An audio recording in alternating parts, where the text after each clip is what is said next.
It began not with a press release, not with the kind of orchestrated media moment that often surrounds the world's most powerful and public figures, but with a silence so heavy it seemed to hang in the air for days.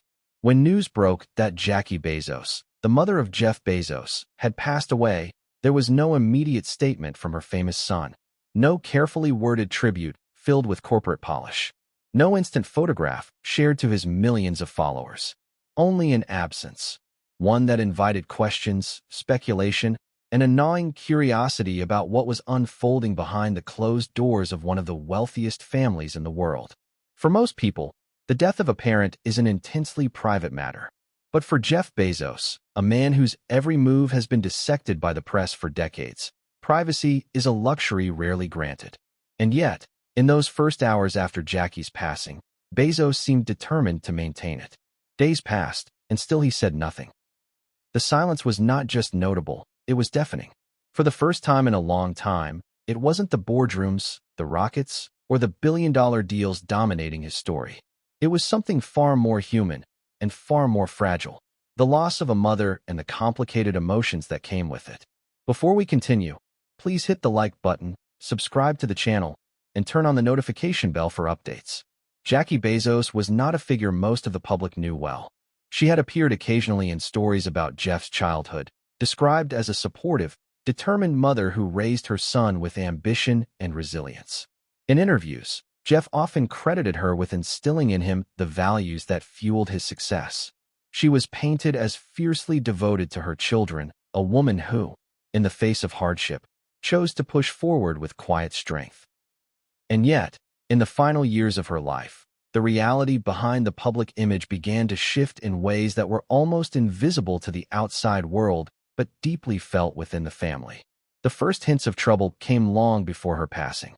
Whispers in close circles suggested Jackie was grappling with memory loss, the kind that starts small, like forgetting where you put the keys, but gradually begins to reshape every conversation, every relationship, every part of life. Dementia, that cruel and unforgiving thief, had begun its slow invasion. For a family that valued privacy and control, the diagnosis wasn't just a medical reality. It was a threat to the very image they had spent decades cultivating. There were moments, according to those who had known the family for years, when Jackie would forget simple details about her son's life, forgetting meetings they'd planned, stories he'd told her just days before, or even the names of close family members. For Jeff, a man so precise and calculated in every aspect of his business life, it was a pain he couldn't simply outthink or outplan. You can negotiate billion-dollar acquisitions, design spacecraft to reach the edge of space, and build a company that changes the world, but you cannot outmaneuver the steady erosion of memory in someone you love. Behind closed doors, the situation grew more complicated. Caring for someone with dementia is never straightforward, but in families with wealth, influence, and intense public scrutiny, the stakes are different. There are not only medical decisions to be made, but also reputational ones. Should the public know about her condition? How would the press react if photos emerged showing her confusion in a public setting? Would it lead to a frenzy of tabloid speculation, the kind that could overshadow her dignity in her final years? These were questions that reportedly fueled heated conversations within the family. In the end, the family kept her condition mostly private. There were public appearances where she smiled, waved, and stood beside her son at charity events, but insiders claimed that these moments were carefully managed, sometimes lasting only a few minutes before she was ushered away. The tension this created in the family was undeniable. Some members believed she should be protected from public life entirely.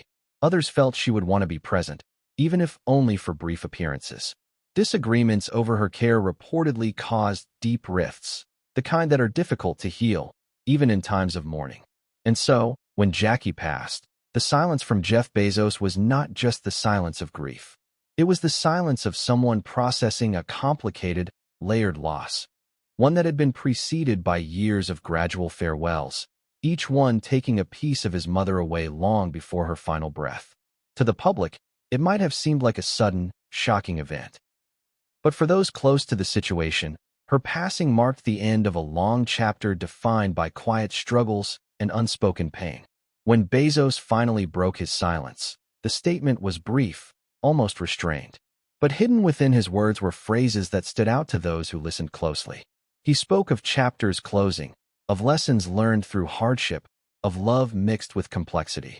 There was no flowery language, no exhaustive list of accomplishments. Instead, there was a sense of release, almost as if her passing had lifted a weight that had been pressing on him for years. It was a tone that surprised many, not because it was cold, but because it hinted at a reality more complicated than the simple narrative of a loving son mourning a beloved mother. The public, hungry for clarity, began to speculate. What did he mean when he said her passing closed a chapter?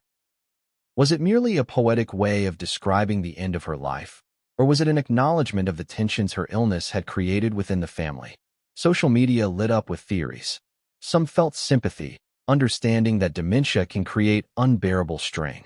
Others were quick to interpret his words as a sign of unresolved conflict, perhaps even resentment.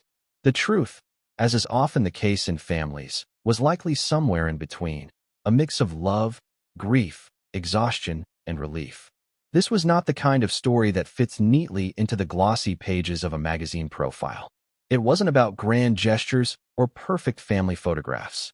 It was about the messiness of real human relationships, even in the lives of people whose wealth might seem to shield them from life's cruelties. The billionaire who sends rockets into space could not escape the emotional gravity of watching his mother disappear piece by piece. The man who built an empire could not negotiate with a disease that ignores fortune, fame, and influence. The introduction to this story is not meant to answer every question, but to invite the viewer into a world they rarely see. The private corridors of a family in crisis, the whispered conversations in the late hours of the night, the strain that money cannot relieve. By the time we reach the heart of this story, we will see how dementia not only reshaped the bond between Jeff Bezos and his mother, but also exposed fractures within the family that may never fully heal. We will follow the journey from the first signs of change to the quiet moments after her passing, to the statement that left the world shocked, and finally to the questions that linger long after the cameras have moved on. In a space far removed from boardrooms and launchpads, from the roaring applause of product unveilings or the tense silence of investor calls. It begins in the quiet suburbs of Albuquerque, New Mexico, where Jeff Bezos first opened his eyes to the world, and where the foundation for everything he would become was quietly laid. Before the global headlines and staggering wealth, before Amazon and Blue Origin, there was a boy whose life revolved around a small family anchored by a mother whose resilience would become legendary in the stories later told about her. But legends, when examined closely, are not without their cracks. Jackie Bezos was barely more than a teenager when Jeff was born. The story has been told in various interviews, how she faced down the disapproval of a conservative era, how she finished her education while raising a son, how she carved out a space for herself in a world that did not hand her anything. To the public, these details painted a portrait of unwavering strength. But inside the family, her determination came with its own complexities. She was fiercely protective, sometimes to the point of stubbornness. She made decisions without always explaining them, often driven by an instinct to shield her children from anything she perceived as harmful. In Jeff's early years, this manifested as an unshakable safety net. She was always there, always present, always in control of the environment around him. Jeff's relationship with his mother was not just one of affection, but also one of deep reliance. She was his confidant in the small struggles of childhood, the one who encouraged his tinkering with science experiments in the garage, who celebrated his fascination with books and technology. Yet, even as a boy, Jeff noticed that his mother carried herself with a kind of guardedness, a quiet awareness that life could turn unexpectedly, and that strength came from being prepared for those turns. That awareness, he would later learn, came from her own experiences with hardship, from knowing how quickly stability could crumble. As Jeff grew older, the relationship shifted in subtle ways. The boy who relied on his mother's constant presence became the young man who began to chart his own course, and that independence brought with it a natural tension. Jeff was ambitious, impatient with obstacles, and sometimes unyielding when he believed in a vision. Jackie admired these traits. They reflected the determination she had tried to instill in him, but they also meant that the two occasionally clashed. Their bond was strong, but like any relationship between two strong-willed people, it had moments of friction. In the public eye, however, there was no hint of strain. When Jeff's success with Amazon began to explode in the late 1990s and early 2000s, Jackie was often seen smiling proudly at events, standing in the background during ceremonies, or quietly sitting beside him at family functions. She preferred to stay out of the spotlight, but her presence was always felt. To those on the outside, she was the epitome of the supportive mother, gracious, composed, and proud. But family friends recall that behind the closed doors of private gatherings, conversations between Jeff and his mother could sometimes be sharp, not out of malice, but because both had strong opinions and neither liked to back down easily. This dynamic became even more pronounced as Jeff's fame grew.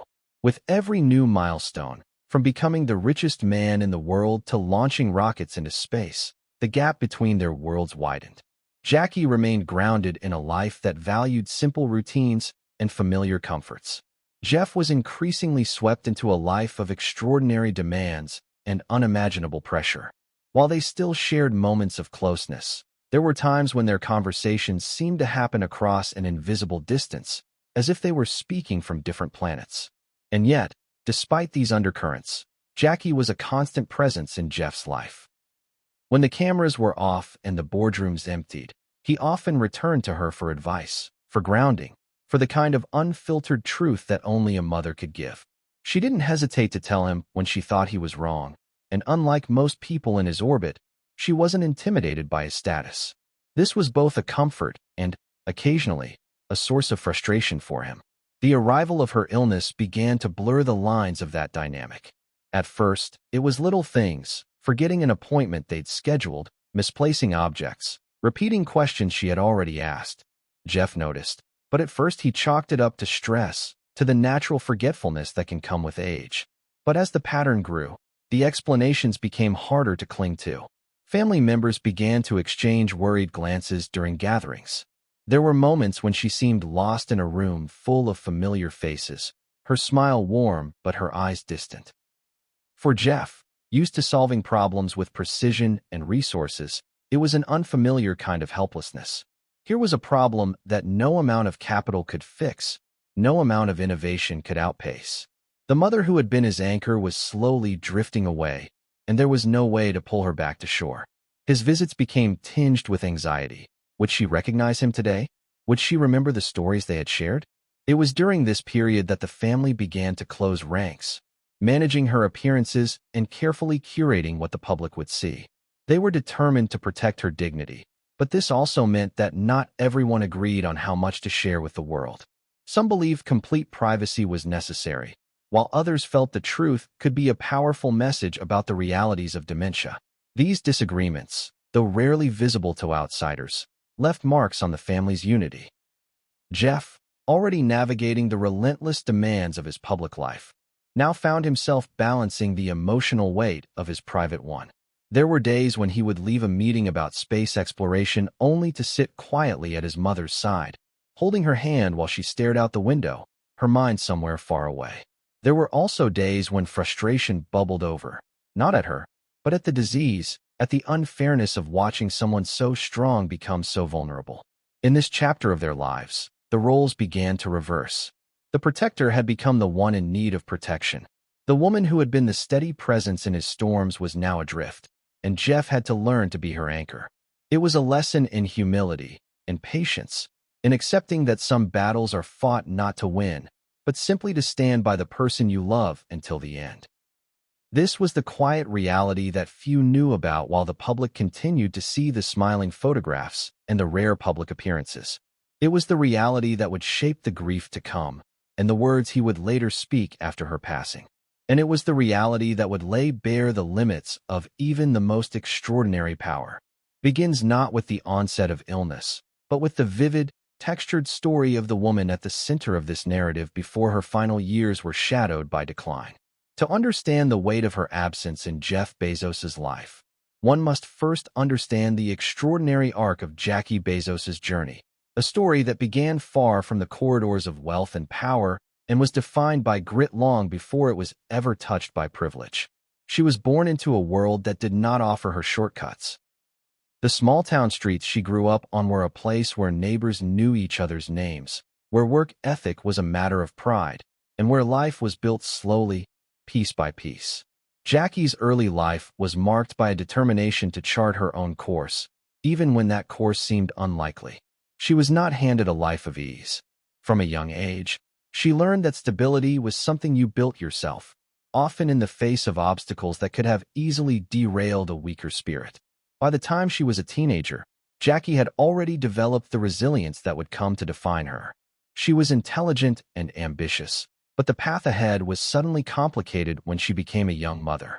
Society at the time was not kind to girls in her position, and she faced skepticism, judgment, and outright dismissal from people who assumed her life's potential had been cut short.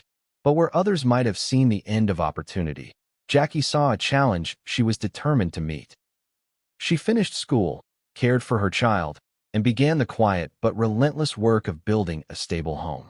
It was in these early years that she began to forge the deep bond with her son that would remain a constant throughout their lives. Jeff was not raised in an atmosphere of wealth, but in one rich with encouragement and intellectual curiosity. Jackie was the kind of mother who didn't just tell her child he could achieve anything. She built an environment where exploration and ambition were expected. Books filled their home, and ideas were discussed as if they were tangible things to be picked apart and rebuilt. If Jeff wanted to take apart the family radio to see how it worked, she didn't stop him. She asked him what he learned when he put it back together. Her encouragement was not the hollow cheerleading of someone merely telling a child to dream big. It was rooted in her own belief that limitations were often illusions, that perseverance could outlast circumstance. That belief would form the bedrock of Jeff's personality, long before anyone knew the scale of his ambitions. As Jeff grew, Jackie's life evolved as well. She married Mike Bezos, who would become Jeff's adoptive father, providing stability and support as the family relocated to Houston and later Miami. Jackie continued to balance the demands of motherhood with her own aspirations, eventually becoming involved in education initiatives and philanthropic work.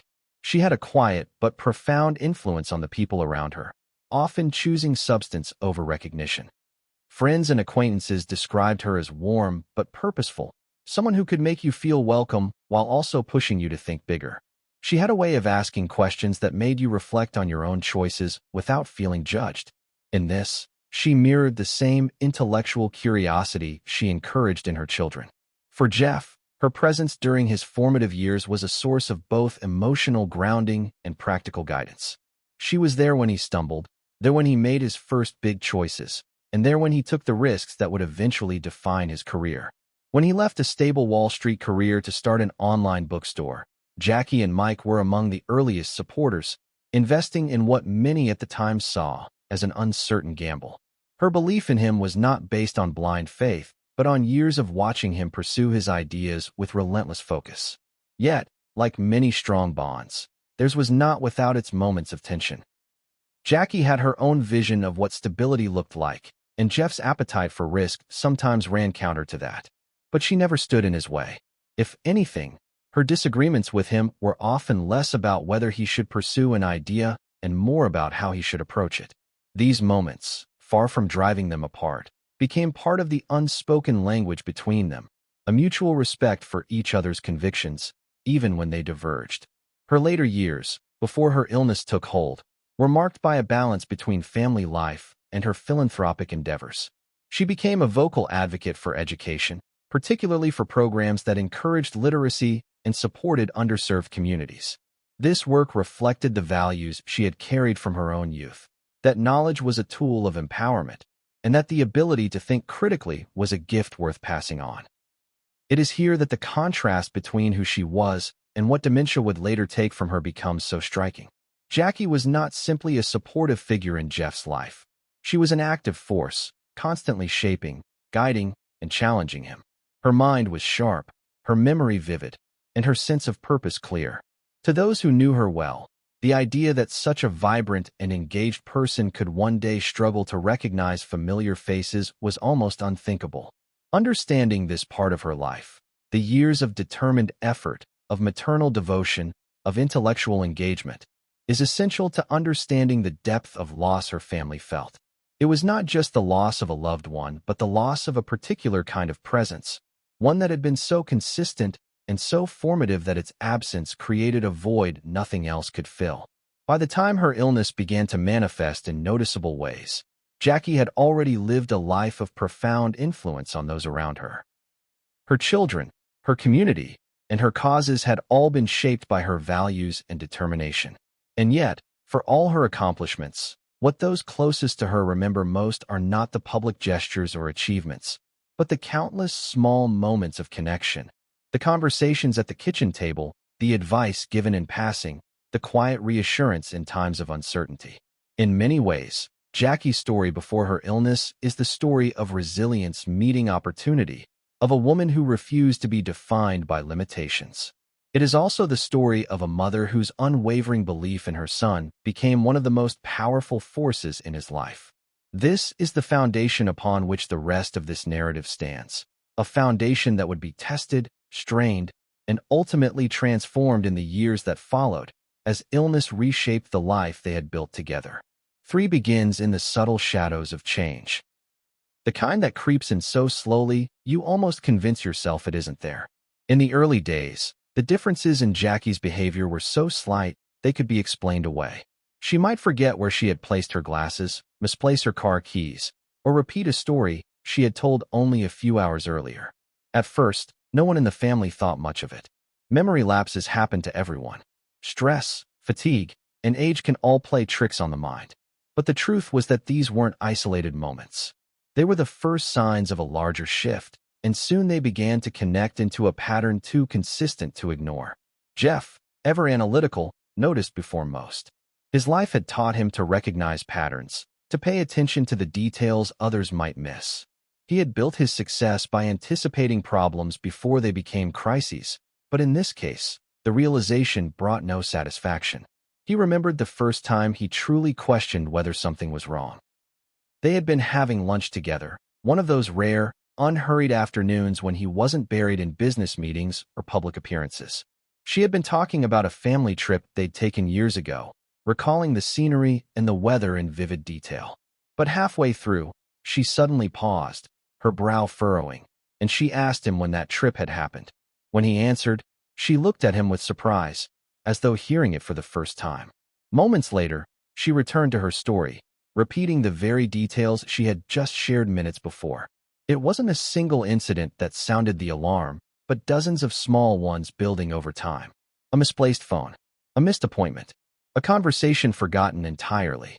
To anyone else, they might have seemed like normal slips, but to Jeff, they felt like pieces of a larger puzzle falling into place. The more he noticed, the more it weighed on him. The woman who had once remembered every detail of his childhood adventures now sometimes struggled to recall the names of people she had known for decades. The family began to talk quietly about what they were seeing. These conversations were cautious at first, almost tentative. No one wanted to be the one to say it out loud, because speaking the possibility made it real. Jeff's siblings noticed it too, and there were subtle changes in the way they interacted with her. A little more patience in conversation, a little more willingness to repeat themselves when she seemed confused. But the changes in behavior couldn't mask the underlying reality. Something was happening, and it was only getting worse.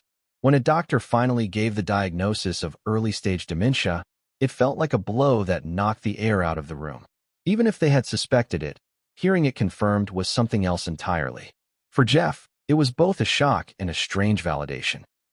The unease he had felt for months was not just in his imagination, but with the confirmation came an avalanche of new fears. What would the progression look like? How quickly would it advance? Would she recognize him in a year? 2 years? The uncertainty was almost as painful as the diagnosis itself. For Jackie, the diagnosis was met with a quiet acceptance, at least outwardly. She was not a woman who liked to dwell on fear. But behind the composure, Jeff could see the flickers of frustration. There were moments when she would become aware of her own lapses, when she would laugh them off with a joke, but the laughter was tinged with something else, a kind of sadness that she tried not to let anyone see. It was in those moments, when the facade slipped, that Jeff felt the full weight of what they were facing. The months that followed were filled with adjustments. Doctor's appointments became more frequent. The family began making subtle changes at home to make life easier for her. Simplifying routines, labeling drawers, keeping things in consistent places. These were practical steps, but they carried an emotional undertone. Each change was a reminder of the slow erosion they were trying to manage. For Jeff, the challenge wasn't just logistical, it was emotional. His entire career had been about problem solving, about facing challenges with a plan and a timeline.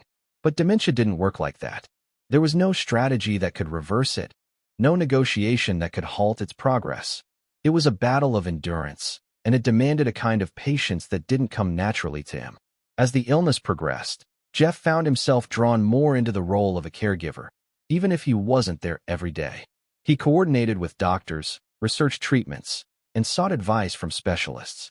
His wealth meant he could provide the best care possible, but even the most advanced facilities and expert consultations could not stop the gradual decline. That reality was one of the most difficult truths he had to accept, that there were limits to what his influence and resources could accomplish. Publicly, nothing had changed. When Jackie appeared at family events or charitable functions, she was still the warm, smiling figure people had always known. But those appearances were shorter now, carefully planned to avoid situations that might overwhelm her. Behind the scenes, the family was adjusting to the reality that she was becoming less able to engage in the way she once had. The tension this created within the family was subtle but real. Not everyone agreed on the best approach. Some believed they should shield her entirely from the public eye, to protect her dignity and avoid the risk of public misunderstanding. Others felt she should continue to be present, even if only briefly, because these moments mattered, not just for her, but for those who cared about her. These differing views sometimes led to quiet disagreements, the kind that simmer without ever becoming full arguments but still leave a mark. Through it all, Jeff's perspective was shaped by a mix of his mother's legacy and his own instincts. He wanted to preserve her dignity, but he also wanted to preserve the connection between her and the world she had loved. That meant walking a fine line, one that was often emotionally exhausting. There were days when he left her side feeling grateful for the moments of clarity they still shared, and others when he left with the heavy ache of knowing those moments were becoming rarer. It was in this period, the slow, painful early years of the illness, that the seeds of the emotional strain hinted at in his later public statement began to take root. It wasn't a single event that caused the tension. It was the accumulation of years of quiet struggle, of decisions made under pressure, of love tested by a disease that takes without asking. These were the years that would define the way he remembered his mother in the end, and the years that made her passing both a moment of profound grief and, in some unspoken way, a release. Unfolds in the private spaces where the illness no longer lurked in the background but stood plainly between family members, influencing conversations, shaping decisions, and altering dynamics that had once felt unshakable. It is here, in these quieter but more emotionally charged moments, that the unspoken strain within the Bezos family began to surface in ways that could not be ignored or disguised by public composure. The first, and perhaps most difficult reality was the shift in communication.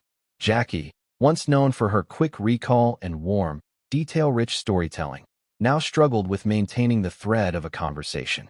She would begin a sentence with confidence, only to pause midway, her eyes searching for the thought that had slipped away. At first, the family tried to fill in the blanks for her, finishing her sentences or gently redirecting her. But over time, the interruptions and corrections began to wear on both her and them. For Jackie, they were reminders of her loss. For the family, they were constant indicators of a reality they wished they could deny. With each passing month, the logistics of her care became more complicated. Professional caregivers were brought in to supplement the family's efforts, but this introduced its own complexities. Jackie had been fiercely independent all her life, and the presence of strangers in her home was a change she did not always welcome. Some days, she would be cooperative, engaging warmly with the people helping her. On others, she would retreat into herself, her voice taking on a tone that made it clear she resented the intrusion. The family disagreed on how to handle these episodes. Some felt it was important to maintain strict routines, believing consistency would help her adjust. Others argued that flexibility was key, that pushing her to follow a rigid schedule only heightened her frustration. These disagreements, while grounded in love and concern, often left lingering tension. Even small differences in opinion could lead to days of strained interactions. Jeff, used to making decisive calls in his professional life, found the uncertainty of these situations deeply frustrating. In business, decisions were made with data, forecasts, and measurable outcomes. In caring for his mother, there was no perfect formula. What worked one day might fail the next, and every choice carried an emotional weight that no corporate decision could match. The moments when his siblings or other close relatives questioned his choices were particularly difficult. It wasn't about ego. It was about the helplessness of wanting to do right by someone who had always done right by him, and fearing that he might be failing her in some way. The unspoken strain also came from the way dementia subtly rearranges relationships. Conversations that had once been about shared memories or future plans now revolved around immediate needs, medications, meals, safety concerns. The disease consumed not only time, but also the space for normal family connection. Laughter still happened, but it was often tinged with a bittersweet edge, as if everyone was aware that the moment might not come again in quite the same way. Public life during this time added another layer of complexity. When Jeff attended events or gave interviews, he was often asked about his family. The questions were polite, but each one carried an unspoken assumption that all was well. Smiling for photographs, shaking hands, and speaking about business ventures required a kind of compartmentalization that was exhausting. There were times when he would be on stage discussing space exploration or technological breakthroughs, all the while knowing that just hours before, he had been at his mother's side, navigating a difficult afternoon where she had mistaken him for someone else. The media, largely unaware of the specifics of Jackie's condition, occasionally speculated about her absence from certain public events. In some cases, this speculation took on a critical tone, suggesting she had chosen not to support her son's high-profile endeavors. The family chose not to address these comments publicly, but privately, they stung. Protecting her privacy came at the cost of enduring misunderstandings, and that sacrifice was not always easy to bear. Within the family home, adjustments were constant. Rooms were rearranged to reduce hazards. Familiar photographs were placed in prominent spots to help anchor her to people and moments she might otherwise forget. Favorite music was played in the background to evoke comfort and recognition. These efforts often worked in small, fleeting ways. A smile when a certain song played, a moment of clarity when she saw a familiar face in a photograph, but they also underscored the fragility of her grasp on the present. As the illness progressed, the moments of recognition became unpredictable. There were days when she greeted Jeff with the warmth and familiarity of old times, recalling details of his life with surprising clarity. And then there were days when she seemed uncertain of who he was, her eyes scanning his face as if searching for a memory that refused to surface. For Jeff, these moments were both heartbreaking and strangely grounding. They reminded him that love was not always tied to recognition, that presence itself carried meaning even when words and memories failed. Even philanthropic work, which had often been a space for Jeff and Jackie to connect publicly, took on a different tone. In the past, they had occasionally appeared together at events for educational initiatives she cared about. These were moments where their shared values were visible to the world. Now, Jeff attended alone, sometimes making reference to her without explaining why she wasn't present. For him, these appearances were bittersweet, a way to honor her publicly while privately knowing she could no longer participate in the way she once had. The growing gap between public perception and private reality became more than just an emotional strain. It was a constant balancing act. Every decision about what to share or withhold was weighed carefully, not just for its impact on Jackie, but for how it might ripple through their family and through the public narrative that surrounded them. In time, Jeff began to accept that there was no perfect solution to this tension. He could not erase public curiosity, just as he could not erase the disease. What he could do was protect what mattered most: her dignity, her comfort, and the parts of their relationship that remained untouched by the gaze of the world. But this protection came at a cost, a quiet, persistent sense of separation from the rest of the world, as though he and his family were living behind a pane of glass, visible but not truly seen. It was within this space of isolation that Jeff's grief deepened.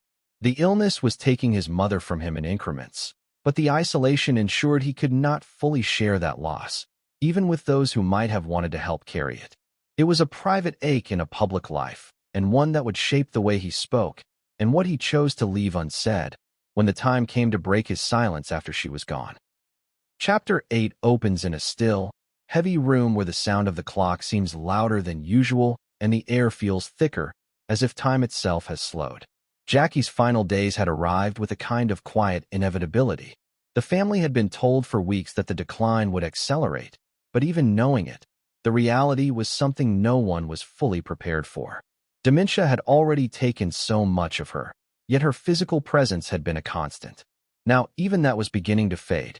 She spent most of her time resting, her once bright, alert eyes now dulled by fatigue. Conversations had become sparse.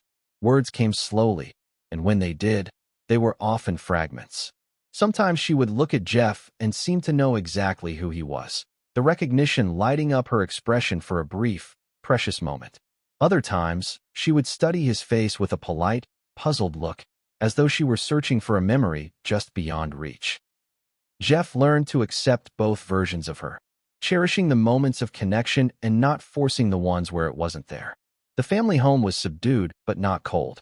Soft music played in the background, her favorite songs, chosen by Jeff and his siblings in the hope that they would bring her comfort. Familiar scents filled the air. The kitchen still held the faint aroma of the recipes she used to make, prepared now by others, but with the same care. Every detail was intentional, designed to keep her world as peaceful as possible. The caregivers moved quietly, almost invisibly, their presence felt but never intrusive. Jeff's visits became longer during these days. He cleared his schedule more than he ever had in years, canceling meetings, delaying calls, and delegating responsibilities so he could simply sit by her side. Sometimes he spoke to her, telling her about his children, about moments from his day, even about the latest developments in his work. Sometimes he read aloud from books he knew she had once loved, his voice low and steady. And sometimes they simply sat in silence, his hand resting on hers, the stillness between them carrying more meaning than any words could. These moments were not without their emotional weight. Jeff had spent his life making decisions that shaped the course of companies and industries, but here, there was nothing to decide except how best to be present. That in itself was a challenge for someone who had always been defined by action. The stillness required patience, and the patience demanded a surrender he wasn't used to giving. Yet in that surrender, he found something unexpected, a kind of intimacy that was rare in their relationship, even in the years before her illness. The rest of the family took turns being with her as well, creating a rotation that ensured she was never alone. Old photographs were brought out and placed within her line of sight, sometimes sparking recognition. On one afternoon, she looked at a picture of her younger self holding Jeff as a baby and smiled faintly, her fingers brushing the frame. She didn't say anything, but the gesture carried a kind of unspoken acknowledgement that resonated deeply with him. The nights were the hardest. The house would fall into an almost complete silence, the kind that amplifies every small sound. The creak of the floorboards, the distant hum of the refrigerator, the soft shifting of someone in another room. Jeff often stayed late, sometimes dozing in a chair beside her bed, unwilling to leave in case those moments were her last. The weight of knowing that each hour could be the final one settled heavily on his shoulders. When the end came, it was not dramatic but deeply human. She was surrounded by family, her breathing slow and shallow, the room dimly lit. There were no last-minute recoveries, no sudden bursts of lucidity like in the movies. Instead, there was a quiet fading, her breaths growing further apart until they stopped altogether. Jeff sat close, his hand still holding hers, feeling the final absence as the room seemed to exhale. In the minutes that followed, there was no rush to move, no scramble to call anyone immediately. The family stayed with her, each in their own silence, some weeping openly, others holding their grief inward. For Jeff, the moment was layered with emotions that refused to separate cleanly. Grief, relief that her suffering had ended, and an ache that reached into places words couldn't touch. Later, as arrangements were quietly made, the reality began to set in. The woman who had been the anchor of his early life, the one constant through decades of transformation, was gone. The house felt different now, as if some invisible center had shifted. Even the air seemed changed, heavier in some rooms and strangely light in others. Jeff didn't speak to anyone outside the family about her passing for days. The instinct to protect her privacy extended beyond her life, and he wasn't ready to share this moment with the world. The public would eventually learn, but these early hours belonged solely to the family. In those first days, he moved between being a son in mourning and the unspoken leader in managing the practical necessities, coordinating with funeral directors, handling calls, and ensuring that everything was done with dignity. In the quiet moments, though, when the logistics faded into the background, the loss was all that remained. He would walk through the rooms she had lived in, touching the back of a chair she favored, pausing at the spot where she used to sit and watch the garden. He would look out the same windows she had, imagining her gaze following the same paths across the yard. It was in these moments, away from anyone else's eyes, that the full weight of her absence settled in. Her final days had been a slow, gentle goodbye, but they left an ache that would not easily fade. And as much as Jeff had prepared himself for this moment, he found that preparation meant little in the face of reality. Death, even when expected, still arrives like a sudden storm, stripping away what is familiar and leaving behind a landscape you must learn to navigate all over again. Chapter 9 begins on the morning of the funeral, when the weight of the previous days seemed to press down with a heaviness that made every movement deliberate. The service had been planned with the same care Jackie had shown in her own life, understated but meaningful, a reflection of her character rather than a spectacle for the world to witness. Still, given Jeff's public status, there was no avoiding the fact that the event would draw attention beyond the family circle. The guest list was carefully curated to balance intimacy with inevitability. Close family and lifelong friends were the first priority, but a small number of public figures, business associates, and philanthropic partners were also invited. The aim was not to create a public affair, but to acknowledge the circles Jackie's life had touched through her own quiet involvement in education initiatives and community work. Security was discreet but thorough, keeping press and onlookers at a respectful distance. Even so, the presence of photographers stationed at the perimeter reminded everyone that the family's grief was, to some degree, under observation. The service was held in a modest but elegant venue, chosen not for grandeur but for its warmth and familiarity. The front of the room held framed photographs from different stages of Jackie's life. A black-and-white image of her as a teenager, her eyes alight with determination. A snapshot of her holding a young Jeff in her arms. Candid moments of her laughing with family at summer gatherings. Each picture was chosen to tell a part of her story, not just the polished public version, but the private one that only those closest to her had known. The air inside was filled with soft music, instrumental arrangements of songs she had loved. As guests arrived, they moved quietly, offering handshakes, brief embraces, and whispered condolences. Jeff greeted each person with a steady composure that seemed almost unshakable, though his eyes carried the unmistakable shadow of loss. He was not there as the CEO of Amazon or the founder of Blue Origin. In that moment, he was simply a son saying goodbye to his mother. The eulogies began with family members, each one sharing personal stories that revealed facets of Jackie's personality. Her warmth, her stubbornness when she believed in something, her generosity that often went unnoticed because she never sought recognition for it. Friends spoke of how she had a way of making people feel seen and heard, even in the briefest of interactions. The stories painted a portrait that went beyond the narrative the public knew, grounding her legacy in the lives she had quietly touched. When it was Jeff's turn to speak, the room seemed to hold its breath. His voice was calm, but carried a weight that made it clear every word had been chosen with care. He spoke of her resilience, of the way she had faced life's challenges with a quiet but unyielding strength. He acknowledged the complexity of their final years together without detailing the illness that had shaped them, instead focusing on the values she had instilled in him and the lessons he would carry forward. There was an honesty in his tone, not the polished delivery of a man used to public speaking, but the raw cadence of someone speaking from a place too personal for performance. He ended with a simple reflection. saying that while her passing closed a chapter in their lives, it did not erase the story she had written in them.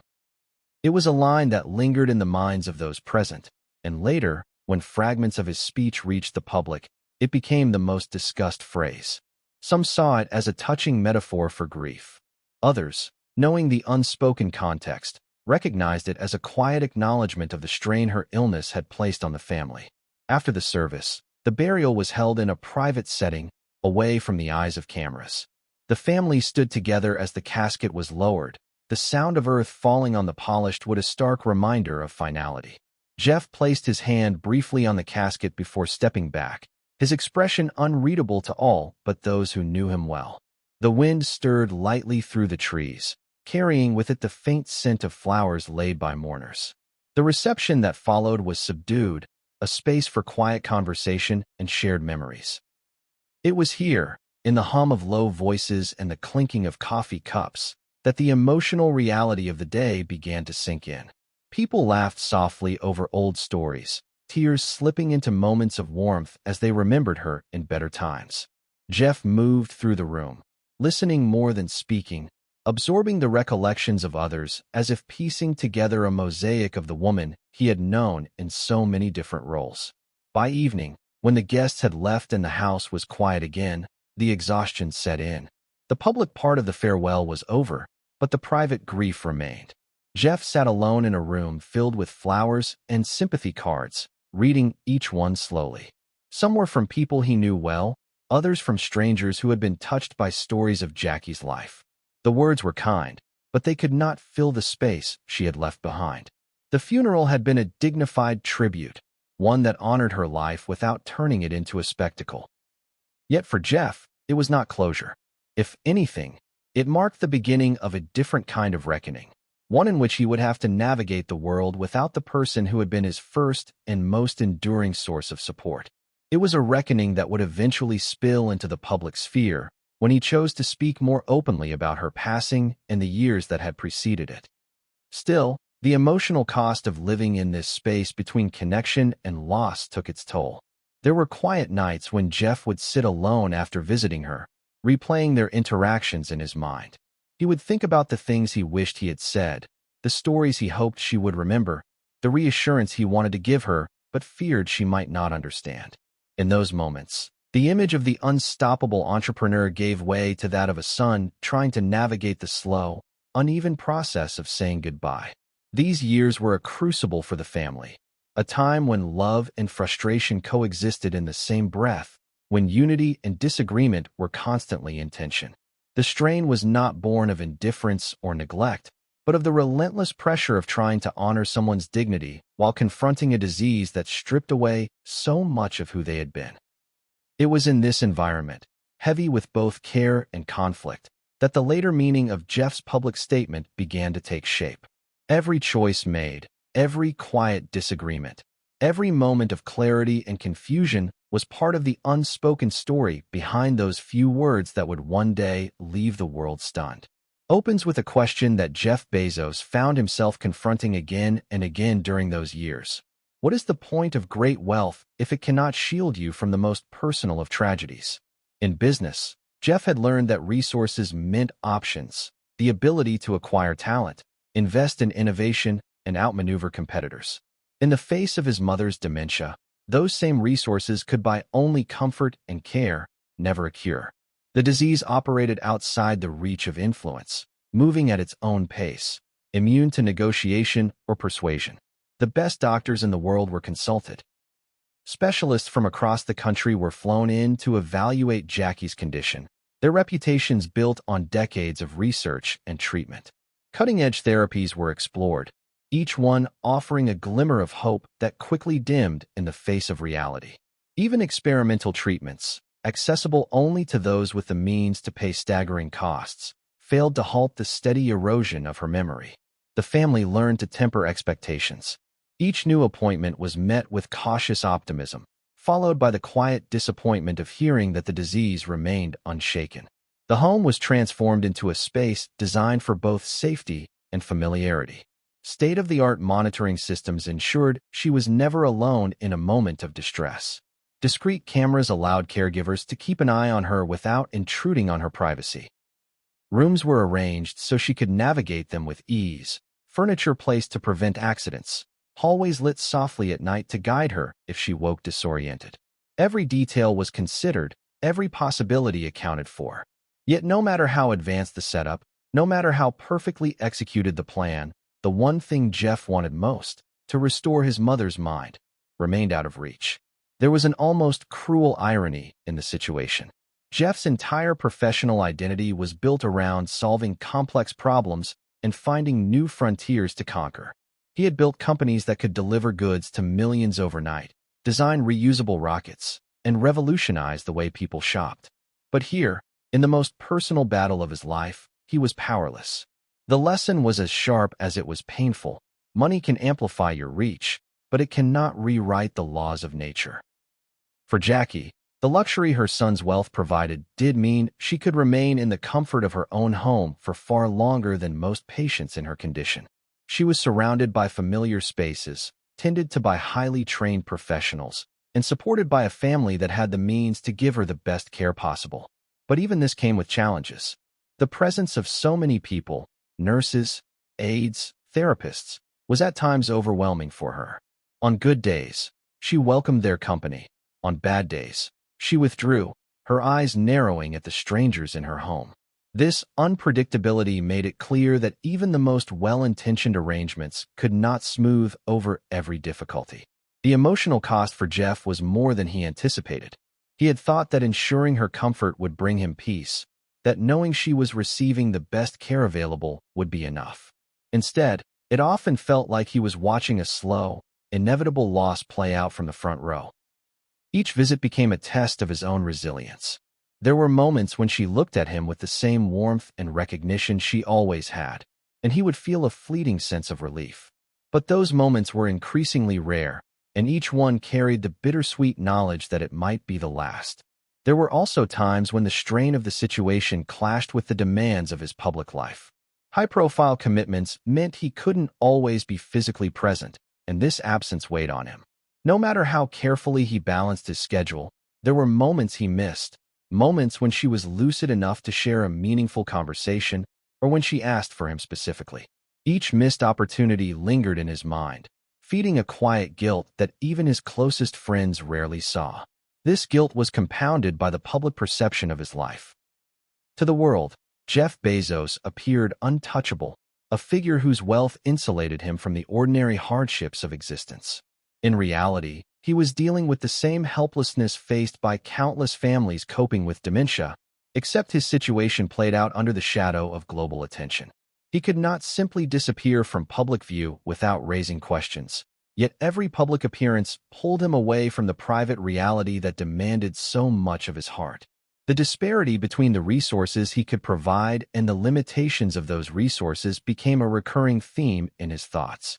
It made him question the true meaning of success and the role wealth should play in one's life. These were not questions he had the time or luxury to dwell on during his earlier career, when everything was measured in growth, market share, and innovation. Now, they pressed on him daily, reshaping his perspective on what really mattered. And then there was the tension that wealth sometimes created within the family itself. The question of how to allocate resources, which treatments to try, and what level of care was most appropriate was not always met with agreement. While the financial strain that often accompanies such situations for ordinary families was not present here, the decisions themselves still carried emotional weight. Every choice felt like a gamble with her comfort and dignity at stake. As the months turned into years, Jeff began to understand that there would be no triumphant breakthrough, no dramatic reversal of her condition.